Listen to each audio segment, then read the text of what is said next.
안녕하십니까 여러분. 비오는 금요일입니다. 여름을 보내고 가을을 맞이해야 되는 우리 입장에서는 선선한 날씨를 불러오는 이 비가 무척 반갑습니다. 또한 최근에 좀 가물었었죠. 그런 상황에서 이 비는 단비라고 할 수 있을 것 같습니다. 오늘은 이제 세 가지 내용을 가지고 여러분들하고 소식을 공유를 할 거예요. 우선 이제 제목을 말씀을 드리면 국내 태양광 패널의 제조 실태를 우선 이야기할 것이고요. 그 다음에 여러분 뉴스를 통해서 들으셨겠지만 호남 지역에서 앞으로 7년 동안 태양광 발전소를 불어하겠다라고 하는 내용을 이야기할 거고요.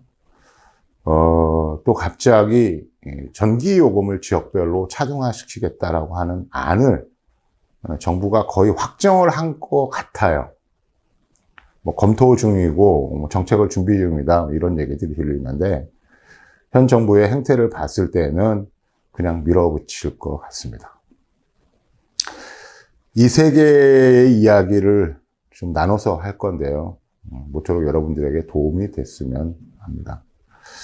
국내 태양광 패널의 제조 실태는 제가 봤을 때는 끝났습니다. 왜 그러냐면 500W대에서 지금 600W대로 넘어오고 있거든요. 그리고 효율을 일단 한 26% 정도를 목표로 하고 600W 전지판들이 시장에 선보이고 있습니다. 주력은 600W, 625W, 630W 이렇게 이제 와트별로 정리가 될 건데요. 일단은 국내에서 태양 전지판을 만드는 대표 회사들이라고 하면 주식회사 하나솔라, 한화큐셀이죠. 두 번째는 현대중공업에 베이스를 두고 있는 현대에너지솔루션, 그리고 신성솔라가 이 세 군데 회사라고 할 수 있습니다. 거꾸로 얘기해 볼게요. 신성솔라는 작년 봄에 음성 공장을 문 닫았습니다. 그리고 다시 공장 문을 열지를 않고 있어요. 현대에너지솔루션을 얘기한다면, 그러니까 현대중공업을 얘기를 한다면 현대중공업은 지금도 전지판을 제조하고 있습니다. 하지만 이미 설비가 너무 많이 노후화가 돼 있어서요. 600W 이상의 고효율 그리고 고출력의 전지판을 잘 만드는 데는 지금의 생산 라인에 문제가 있습니다. 설비 투자가 이루어지고 라인 재정비가 되어야 한다는 얘기죠. 그러니까 어떻게 전지판을 제조를 하고 있느냐면 일단은 600W급으로 전지판을 제조를 합니다. 그리고 나서 출력을 확인하고요. 출력이 좀 진짜 별로다 하고 하면 한 600W로 분류를 하는 것 같고요. 좀 나온다 그러면 625W로 분류를 하고요. 그런대로 잘 나온다 그러면 630W로 라벨링을 하는 것 같습니다.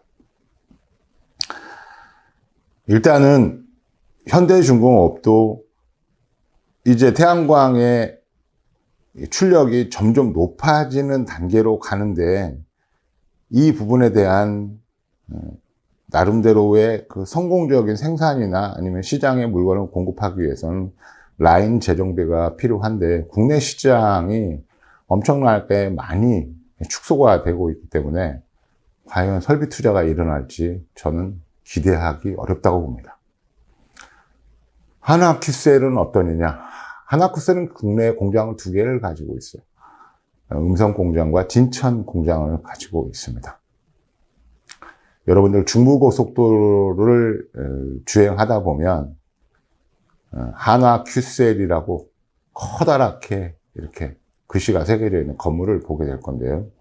이게 한화큐셀 음성 공장입니다. 이 음성 공장이 작년에 연말에 일단은 생산 라인을 멈췄습니다. 600W 이상의 고효율 전지판을 만들기 위한, 그리고 앞으로 태양광 업계에 적용이 될 페로브스카이트 전지판 같은 거를 만들기 위한 생산 라인의 재정비, 재투자가 필요해서 이를 명분으로 삼아서 공장을 멈췄는데요. 다시 공장을 열고 있지 않습니다. 생산 라인을 재가동하지 않고 있죠. 지금 이제 하나큐셀에서 나오는 전지판들은 이제 진천 공장에서 나오고 있는데, 이 역시도 현대 에너지 솔루션과 같이 생산 라인들이 너무 구닥다리예요. 근데 투자를 안 하고 있죠. 한화큐셀은 지금 미국 IRA 법에 의해서 보조금을 1조 2천억 받는데 주력을 하고 있습니다. 바이든 행정부가 끝나기 전에 태양광에 관련된, 태양 전지판에 관련된 밸류체인을 미국에서 다 구성을 해야 되거든요. 그러니까 웨이퍼를 만들고, 그 웨이퍼를 가지고 태양 전지판을 만들고, 그 다음에 태양 전지판을 이제 유통을 시키는 이 밸류체인을 하나큐셀이 미국 내에서 성공적으로 마쳐야 됩니다. 바이든 임기가 끝나기 전에. 그래야 1조 2천억이라고 하는 보조금을 받을 수 있어요. 그러니까 하나큐셀의 입장에서는 어차피 미국에 어마어마한 금액을 투자해서 태양 전지에 관련된 밸류체인을 만들고 있는 것에 지금 총력을 기울이는 것 같고요. 국내 태양광이 정치적 영역에서 소외돼서 축소되고 있는 과정에서 그야말로 원래부터가 작은 시장이었던 국내 태양광 시장에다가 이게 태양광 생태계 자체가 흔들흔들할 정도까지 지금 망가지고 있는 국내 태양광에 투자하기가 좀 어렵지 않은가. 그래서 저는 이렇게 생각을 하고 있어요. 국내 태양광에 관련된 밸류체인들은 이제 사라질 것 같다. 그러면 이제 이후에 그렇다고 우리가 태양광을 안 하고 갈 수는 없거든요. 그러면 앞으로 국내 태양광은 어떻게 될 것이냐. 전부 다 중국산으로 도배가 될 것 같습니다.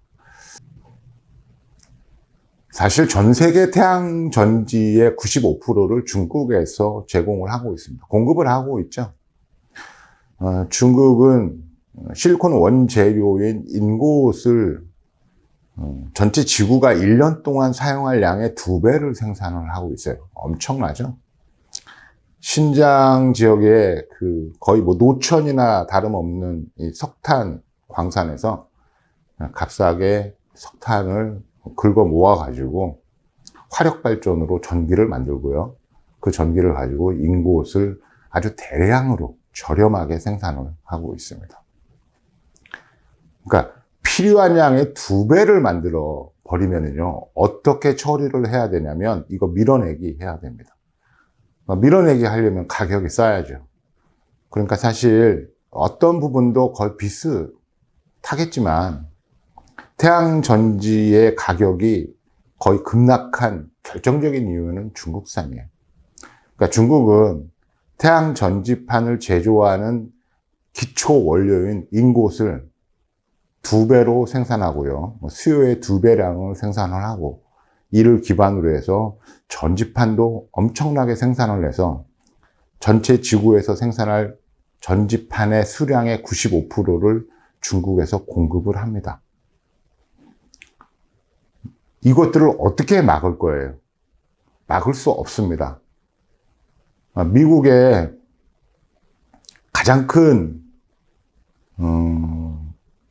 솔라파워라고 하는 회사가 있어요. 지금 이제 상장 폐지를 눈앞에 두고 있죠. 주로 이제 주택이나 아니면 소용량의 태양광을 미국 정부나 아니면은 주정부에서 보조금을 받아갖고 설비를 하면서 성장한 회사인데, 이 회사가 지금 도산에서 없어지기 직전입니다. 이유는 딱 하나예요. 중국산 전지판들이 저가로 밀고 들어오기 때문에 너무 전지판이 싸서 정부 보조금을 받아서 가격을 낮춰도 경쟁에서 밀린다는 겁니다. 그러니까 이 회사, 미국을 대표하는 태양광 회사가 지금 파산 직전에 놓여 있죠. 이렇게 위력이 심각합니다. 엄청나죠? 그러니까 앞으로 우리는 어쩔 수 없이 이제 중국산 전지판을 써야 될 거예요. 뭐 중국산 전지판도 뭐 품질은 뭐 국내산과 별로 다를 바가 없습니다. 중국의 태양전지의 제조 역사는 사실 너무 오래되었죠. 지금 한화가 인수해서 한화 큐셀이 된 세계 최대 독일 메이커였죠. 큐셀의 전지판을 아주 오래전부터 OEM으로 제조해서 납품을 했었습니다. 그 과정에서 태양 전지판을 제조하는 어떤 노하우, 기술적인 수준, 뭐 이런 것들을 충분하게 이제 다 얻게 된 거죠. 국내에는 이제 페로보스카이트에 대한 연구 성과가 지구상에서 가장 앞서 있는데요.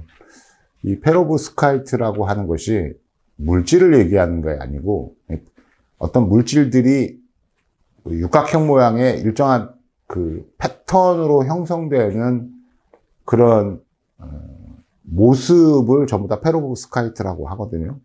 그러니까 국내에서 어떤 특정한 물질을 가지고 페로보스카이트라고 하는 이 신기술에 대한 뭐 독점적인 세계 특허를 갖는다 하더라도 이 페로보스카이트 구조를 만드는 거는 다른 물질로 얼마든지 할 수 있기 때문에 뭐 페로보스카이트라고 하는 기술을 우리가 가장 앞서 있기 때문에 국내 태양광도 그냥 미래가 어둡지 않다 이렇게 전망하기에는 조금 무리가 있습니다. 제가 예상했을 때는 한 3년에서 5년 정도 지나면 페로보스카이트가 적용된 전지판들이 시장에 공급이 될 것 같아요. 일단 지금 현재 한 25%, 24%에서 25% 정도의 효율을 보이고 있는 태양 전지판이 페로보스카이트가 적용이 되면 40%의 효율을 넘어갈 거로 예상합니다. 제가 2006년도에 태양광을 시작을 했을 때, 그 당시에 태양 전지판의 효율이 약 한 12% 정도 10에서 12% 정도 됐습니다.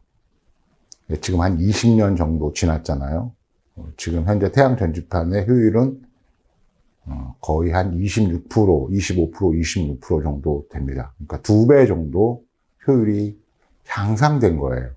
그런데 페로보스카이트가 적용이 되면 지금 현재 효율의 2배로 효율이 이제 껑충 뛰게 되는 거죠.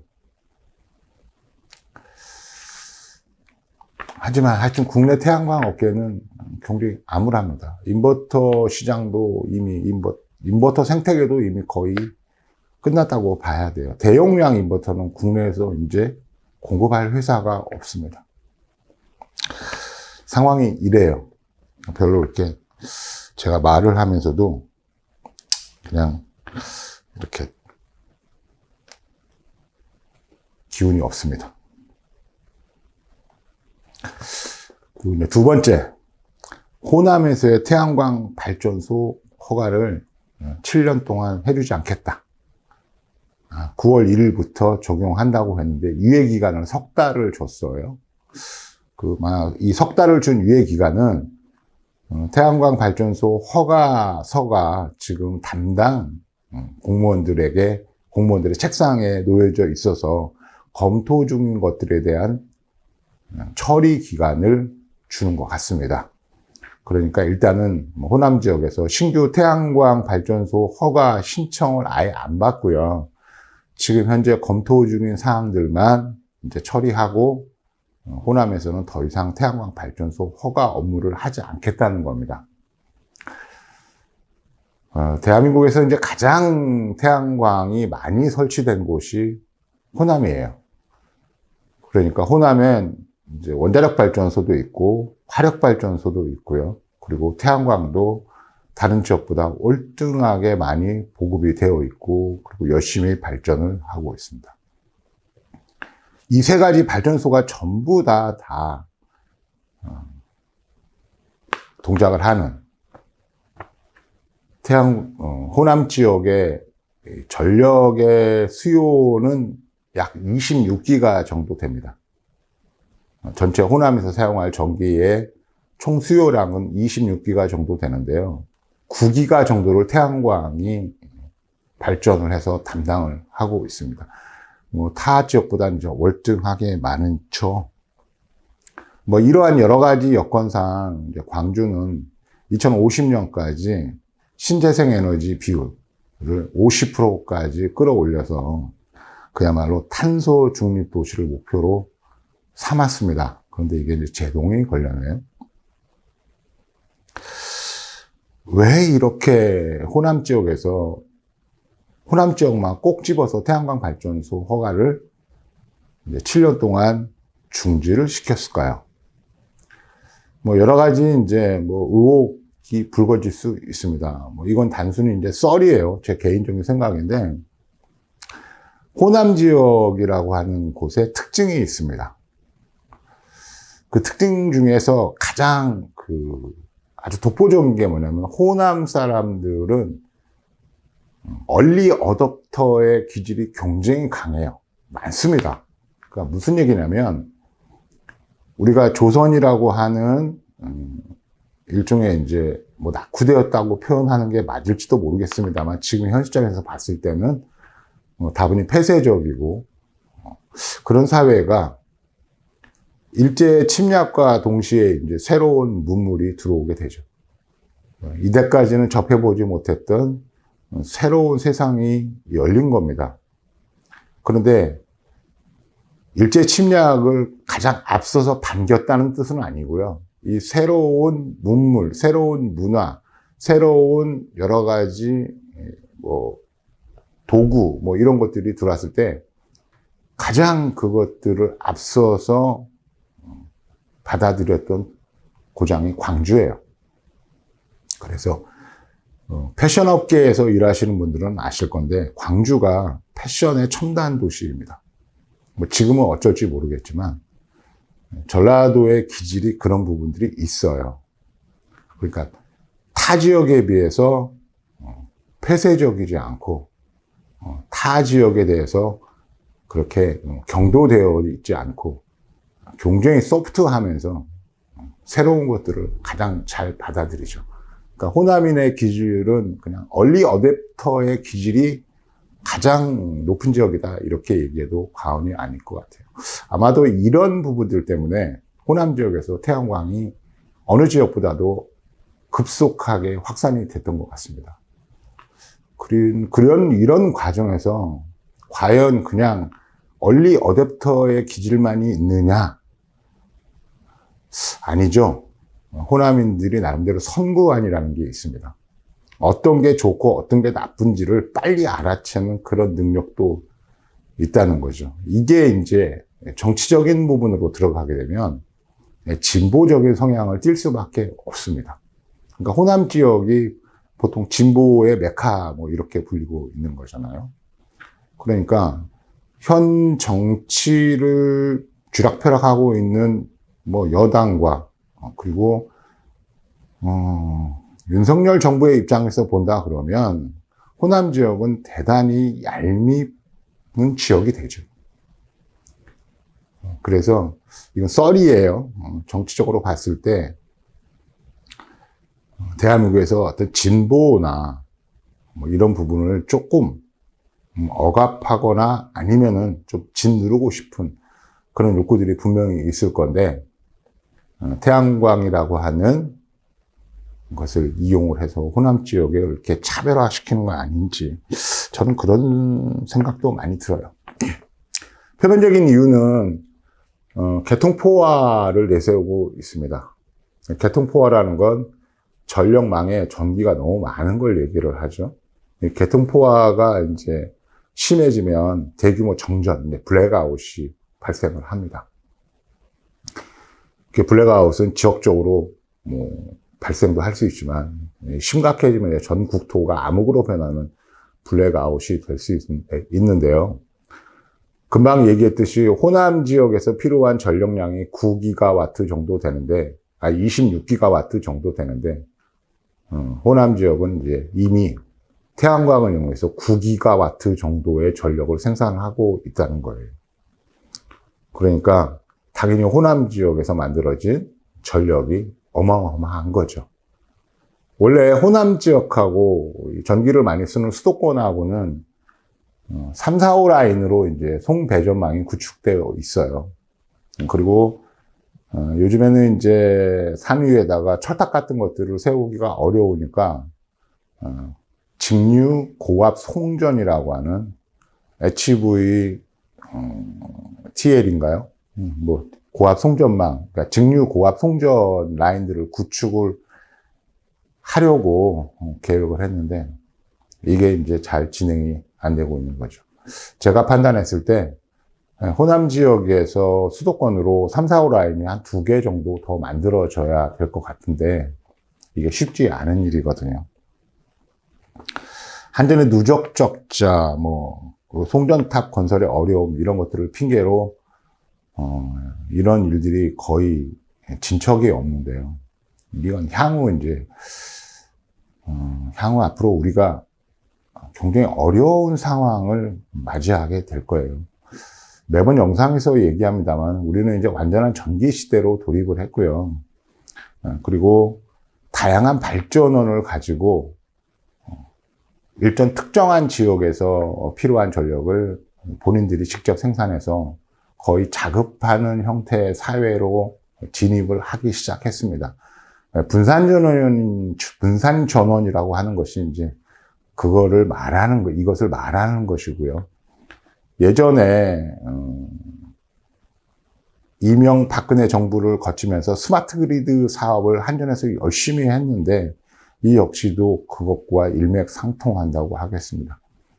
물론 스마트 그리드는 10년 동안 뭐 천문학적인 돈을 들이고 어떤 것도 대안으로 제시하지 못하면서 그냥 그대로 일종의 실험으로 끝났습니다만 그 당시에 10년 동안 했었던 실질적인 데이터 경험, 기술적인 어떤 결과치 이런 것들이 그대로 남아있죠. 그래서 지금 우리가 하려는 이제 분산전원 시대에 스마트 그리드 했던 경험들을 잘 살리면 좀 더 잘 할 수 있을 것 같습니다.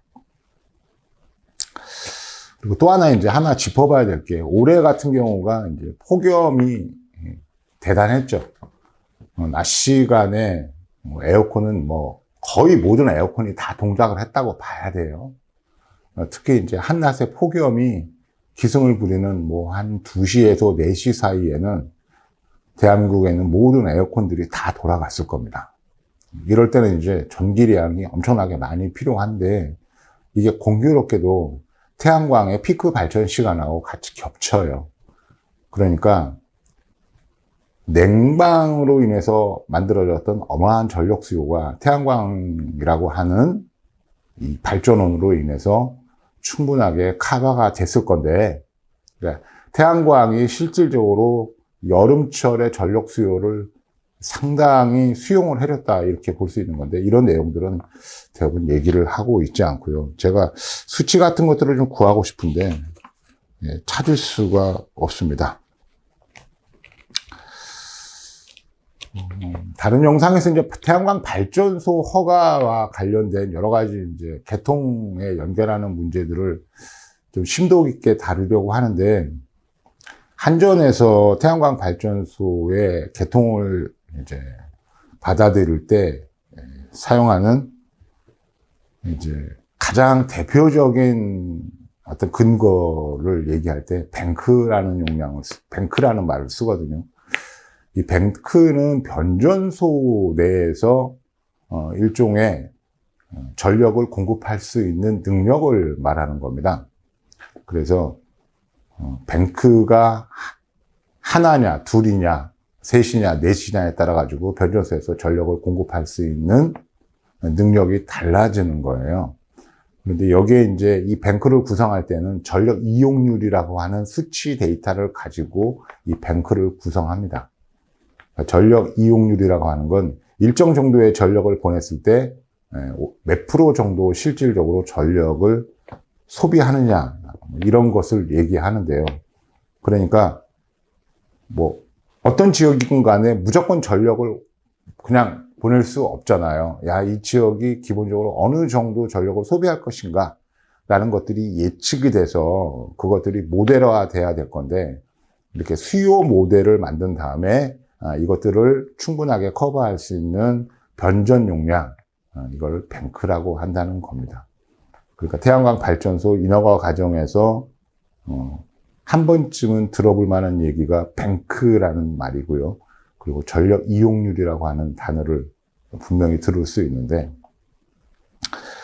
우리가 지금 개통 문제를 해결하는 거는 3, 4호 라인을 증설하는 거하고, 그리고 이제 고압 직류 송전망을 이제 얼른 구축을 해야 되는 문제가 있지만, 사실은 이 두 개는 시간도 많이 필요하고 돈도 많이 필요하고요. 지역에서 또 반발할 수 있는 부분에 대한 협의체도 필요하고 시간도 많이 듭니다. 하지만 과거적 행태에서 전력 이용률을 기반으로 해서 구성된 뱅크는 사실은 약간의 노력만으로도 얼마든지 바꿀 수 있어요. 뱅크 용량을 늘릴 수 있다는 얘기죠. 그런데 이거는 실제로 고압 송전망을 구축하는 것보다는 상대적으로 많이 쉽습니다.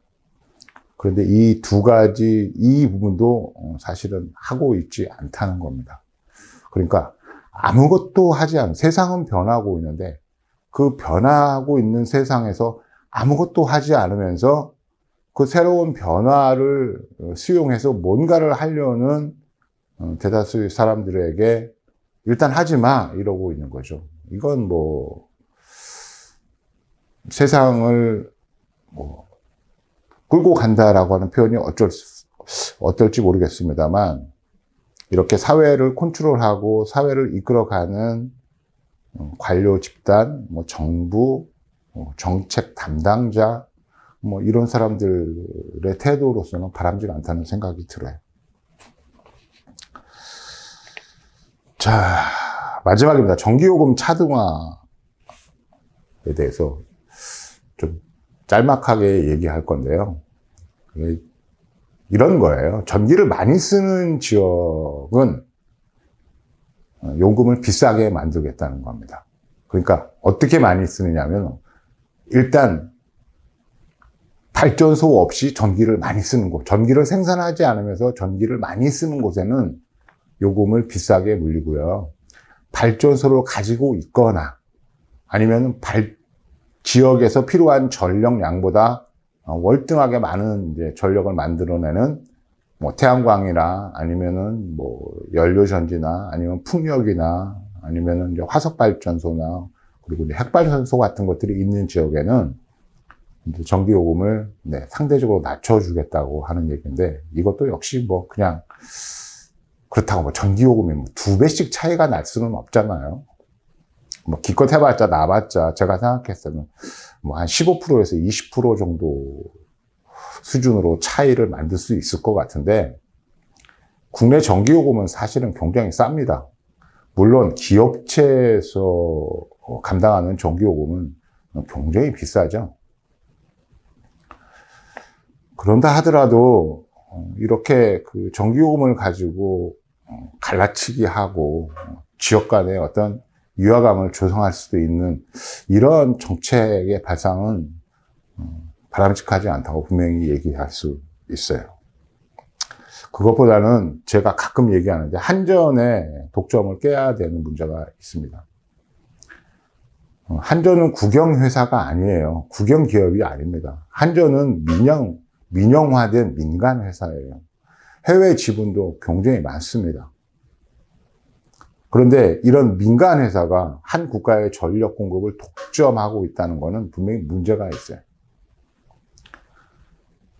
우리는 경쟁이 기본 룰인 시장체제에서 삽니다. 그러니까 이 시장 논리에 의해서 만들어진 그리고 꾸려가는 우리의 구조는 무조건 경쟁이 돼야 되는 것이에요. 한 국가의 전기를 한전이라고 하는 민간회사가 독점적으로 주물럭주물럭하고 그리고 실제로 여러 가지 그 변화에 상대적으로 저항을 하면서 어떤 사회의 진보나 아니면은 사회 발전에 걸림돌로 작용하는 지금 현 상태가 근본적인 부분이 한전의 전력 독점입니다. 우리 이렇게 얘기하면 이제 한전의 민영화라는 부분 때문에 일단 민영화 소리를 들으면 우리가 이제 자지러지고 경기를 일으키잖아요. 근데 여러분들이 좋아하시는 미국도 전력 공급 회사가 엄청나게 많습니다. 서로도 경쟁을 하거든요. 경쟁은 가끔씩 이 공급 업체들이라든가 아니면 담당하는 기업들이 담합을 하게 되면 무서운 결과를 초래하기도 하지만 우리 사회가 그렇게 감시 기능이나 이런 것들이 전혀 없는 그렇게 만만한 사회가 아니거든요. 그러니까 얼마든지 공정 경쟁에 의해서 전력을 소비하는 소비자들이라든가 아니면 전력을 이제 소비하는 기업들에게 좀 더 월등한 방식으로 전력을 공급할 수 있고요. 그렇게 하기 위해서 전력 공급에 대한 어떤 노력의 일환으로 혁신 비슷한 것들이 만들어진다 그러면 이 역시도 사회의 어떤 효율성 같은 것들을 충분히 올릴 수 있고 또 그런 혁신을 기반으로 해서 우리가 해외 시장을 개척하는 하나의 아주 좋은 기제로 사용할 수 있습니다. 대한민국이 가지고 있는 전력 운용에 관련된 수준은 세계적이거든요. 많이 수출도 하고 있습니다. 뭐 이런 상황에서 전력 공급의 독점을 깨고 한전과 경쟁하는 전력 공급 업체들이 생긴다면 지금보다도 훨씬 더 고급지고 훨씬 더 좋은 전력 공급에 대한 어떤 기술적인 부분들 그리고 서비스 이런 것들이 가능할 거라고 저는 생각이 들어요. 그러니까 이렇게 전기요금 지역 차등화 같은 이렇게 아주 초등학생적이고 그리고 이걸 기반으로 해서 지역 간 어떤 유화감까지도 만들어낼 수 있고 이로써 우리라고 하는 이제 대한민국이라고 하는 공동체에 어떤 나쁜 영향을 주는 이런 정책들은 바람직하지 않다고 생각을 하고 있습니다. 뭐 어쩔 수 없이 이제 우리가 이제 아주 급속한 산업화 과정이나 아니면은 뭐 이로 인한 이제 도시 집중화 때문에 전력의 이제 수요가 일정 지역으로 몰리는 그래서 수도권은 전력을 소비하는 이제 하마 같은 곳이 됐고요. 상대적으로 멀리 떨어져 있는 핵발전소, 화력발전소가 있는 지역은 자기네들이 전력을 많이 수용하고 많이 소비하지 않고 있음에도 어쨌거나 이런 시설들은 그렇게 편한 시설들은 아니잖아요. 불편합니다. 나름대로 위험성도 있고 그런 것들을 감당을 하고 있는데 그래서 뭐 인터넷상에서는 이제 그런 얘기들이 보여요. 수요가 많은 곳에 발전소를 쳐라.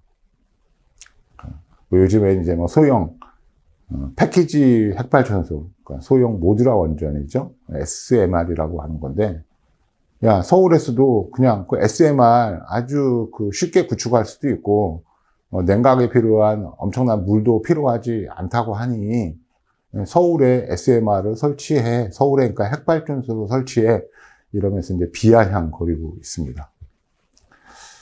근데 예를 들어가지고 당연히 화력발전소에 이제 SMR을 이용해서 핵발전을 한다고 했을 때 서울 사람들이 그걸 찬성을 할까요? 난리가 나겠죠.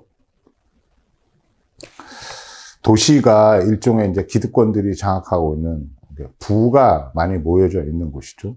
돈이 최고의 가치인 세상에서 돈은 바로 권력을 의미하는 거고 그 권력을 가짐으로써 지배계층을 형성할 수 있는데 이 지배계층이 좀 더 편하게 살 수 있고 그리고 어떤 자부심을 느끼게 하기 위한 도시적인 인프라는 가장 앞선 인프라일 건데 그런 인프라가 삶에 어떤 안정을 주고 삶의 편리함을 제공하기도 하고 물리적인 편리함을 늘어서 정서적으로도 안정화를 주는데 그런 도시 안에 발전소, 도시 주변에 발전소를 건설하는 건 아마 이건 아마 거의 혁명적인 상황이 될 거예요.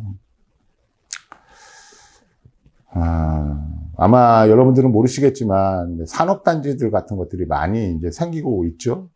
당장 이제 용인에 60만 평 규모의 반도체 클러스터 같은 것들이 생기고 있는데 여기에는 분명히 발전소가 들어갑니다. 그런데 이제 발전소가 이제 그 복합 화력 발전이에요. 그러니까 가스 발전을 중심으로 해서 이제 발전소가 발전을 하는 발전소가 들어가는 건데 이런 발전소를 전기를 많이 쓰는 곳에다가 발전소를 만들어서 너네들이 필요한 전기를 너네들이 만들었어. 이게 과연 이제 가능한 얘기인지는 모르겠어요. 그러니까 오히려 전력망을 개편을 하고 시설을 늘리고 그리고 변전소를 조금 선진화시키고 현실에 맞게끔 개조를 해서 과거적인 어떤 전력 이용률에 의한 아주 단순한 어떤 뱅크 구성이라든가 이런 부분들이 지금 바뀌어야 되는데 사실은 늦은 거예요. 그러니까 특히 이제 뱅크의 조절은 상대적으로 쉬우니까 또 작은 단위에서 이루어질 수 있고, 그러니까 뱅크 용량 확대 같은 것들이 더 필요한데 아무것도 하지 않고 이렇게 전력 요금, 지역 간 차등화 뭐 이런 정책을 만드는 사람들의 뇌 구조는 어떤지 좀 궁금하기도 하고요. 이렇게 아주 그 단세포적인 이런, 그리고 지역 간의 어떤 부협화학을 만들 수 있는 이런 정책 아이디어를 내는 사람들은 도대체 무슨 생각을 하고 있는지 참 궁금한 분입니다. 자, 오늘 얘기는 여기서 이렇게 마감을 하고요. 다음 영상은 아마 저게 될 거예요. 이제 창고나 공장 같은 지붕 위에 태양광 설비들이 이제 많이 설치가 돼야 됩니다. 많이가 아니고 그냥 전체 지붕을 다 태양광 발전소로 만들어야 돼요. 그런데 제가 인터넷을 보다 보니 태양광을 이용해서 뭔가 다른 목적으로 전용을 하고 싶어 하는, 그리고 이제 그런 부분들을 파고드는 설치업자들이 있는 것 같아요. 그러니까 공장 지붕들의 노후화로 인한 누수 문제나 이런 것들을 태양광 전지판을 이용해서 지붕을 덮고, 그리고 태양 전지판을 이용해서 방수 역할을 하게 하는, 그렇게 해서 나름대로 우리는 발전도 하는 설비지만 지붕의 누수나 이런 부분도 완벽하게 잡아낼 수 있기 때문에 우리가 우리에게 태양광 발전소를 공사를 줘라, 뭐 이렇게 어필을 하는 것 같은데, 이 부분에 대한 얘기를 좀 해보겠습니다. 보통 통상 지붕형 태양광은 이렇게 구조물을 만들어 가지고 하는 이제 구조물형 태양광보다 표면적으로는 좀 구축 과정이 좀 쉬워 보이고, 그래서 좀 지붕형 태양광은 구조물형 태양광보다 좀 가격이 싸야 되는 거 아니야? 이렇게들 생각을 하시는데, 이게 굉장히 넌센스이고요. 태양 전지판을 이용해서 물이 안 새게 하는 것이 얼마나 바보 같은 짓인지 이 부분에 대한 영상을 마련해서 여러분들에게 알려드리도록 하겠습니다. 오늘 영상은 여기서 마칠 거고요. 영상이 좀 길 건데 제가 영상의 어떤 광고나 이런 부분들을 다 제외했기 때문에 그냥 좀 보시는데 나름 좀 쉬울 것이라고 생각합니다. 영상을 봐주신 여러분들에게 감사를 드리고 다음 영상에서 뵙겠습니다. 감사합니다.